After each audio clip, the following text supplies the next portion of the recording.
Hello everyone, আমি কুসুম। আপনাদের সকলকে আমার আরও একটি ভিডিওতে স্বাগত। স্কুল তো খুলে গেছে বাচ্চাদের সব উইন্টার ভ্যাকেশনের পরে, আর আমাদেরও সেই আগের লাইফ স্টার্ট হয়ে গেল। এতদিন তো খুব আরামে কাটছিল, কিন্তু আরাম এখন শেষ, আবার রোজকার ডিউটি স্টার্ট। ছেলেকে সকালেই খাইয়ে দাইয়ে রেডি করিয়ে এবার স্কুল পাঠাচ্ছি। সব থেকে বড় এটা কিন্তু আমার কাজ। তো স্কুলেও এখন একাই যায়। সাইকেলটা ওর খারাপ ছিল বলে আমি দিয়ে আসতাম, এখন সাইকেল ঠিক হয়ে গেছে তো ও একাই যাচ্ছে। আসলে কি হয়, বাচ্চারা যখন একা যায় না, মানে ফেরার সময় ওরা খুব মজা করতে করতে আসে, সবাই সাইকেল নিয়ে যায়। সেই জন্য ও বলছিল আমিও যাবো, তো আমিও ছেড়ে দিয়েছি। যাক, একা গেলে একটু ভালোই হয়, আমার এই দিক থেকে কিন্তু একটু আরাম হয় যে ওকে রোজ দিয়ে আসতে হয় না বা নিয়ে আসতে হয় না, একটু এই দিক থেকে একটু আরাম পাওয়া যায়। তাই ভাবলাম যাক, ওকে স্কুলে পাঠিয়ে এবার আমি আমার সকালের কাজগুলো স্টার্ট করব। সকালে ওকে পাঠানোর আগে শুধু ঘর ঝাড়াটাই আমার হয়, বাকি আর কোনো কাজই কমপ্লিট করতে পারি না।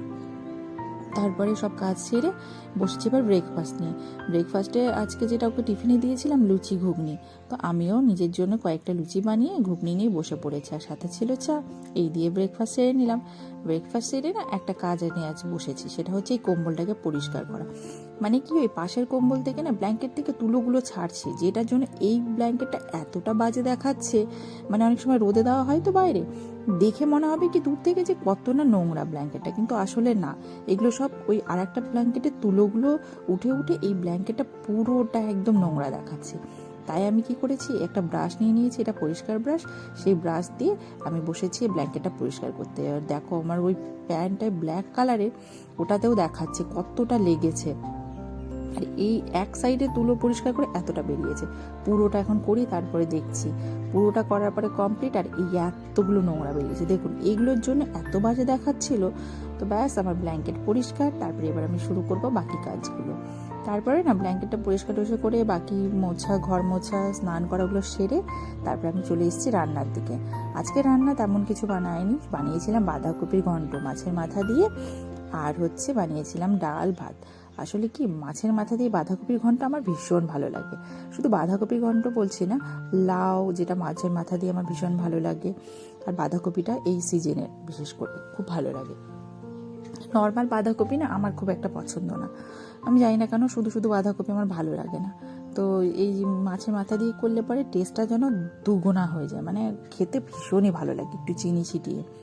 তো সবার প্রথমে কি করেছিলাম, পেঁয়াজটাকে ভেজে একটু আদা বাটা, জিরে বাটা, ধনে বাটা আর লঙ্কা বাটা, হ্যাঁ রসুনও দিয়েছিলাম, যেহেতু মাছের মাথা দিয়েছি, রসুন না দিলে কিন্তু এটা কেমন আঁশটা গন্ধ করে, তাই রসুনে দিয়েছিলাম। দিয়ে মশলাটাকে ভালো মতো কষিয়ে তারপরে বাঁধাকপি দিয়ে আলু মটরশুঁটি সব দিয়ে একটুক্ষণ নাড়ানাড়ি করে তারপরে দিয়ে দিয়েছিলাম মাছের মাথাটা দিয়ে এবার একটু সামান্য জল দিয়ে বসিয়ে দিয়েছিলাম, কারণ বাঁধাকপিতেও অনেকটাই জল ছাড়ে।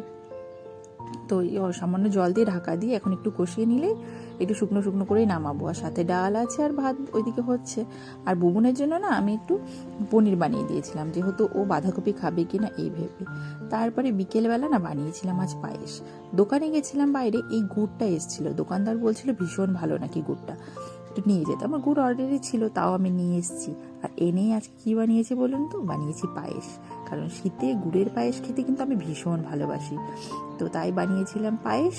আর এই দিয়ে কিন্তু আমরা রাতে লুচি আর পায়েস ডিনার করেছিলাম। এই ছিল আজকে আমার ভিডিওতে। সবাই ভালো থাকবেন।